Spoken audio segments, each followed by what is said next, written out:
मी अरुण घोडके. शिवचिंतन. स्वराज्यातील गडकिल्ले ही स्वराज्याची खऱ्या अर्थाने प्रयोगशाळाच होती.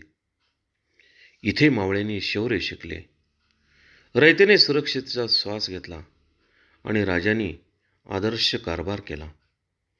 शिवकालीन गड म्हणजे युद्ध आणि योग, पराक्रम आणि करुणा, राजसत्ता आणि लोककल्याण यांचा अद्भुत समन्वय होता.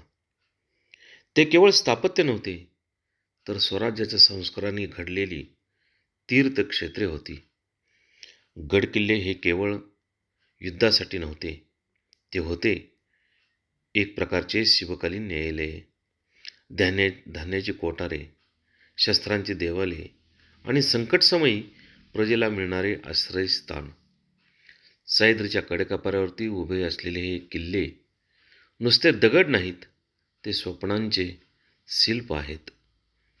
मावळ्यांच्या रक्ताने भिजलेली ती पवित्र माती आहे, जिथे स्वाभिमानाची शपथ, स्वातंत्र्याचा हुंकार आणि स्वराज्याची जिवंत साक्ष आहे.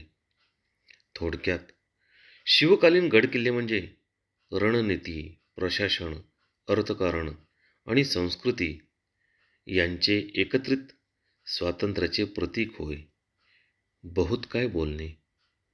राम, कृष्ण, हरी.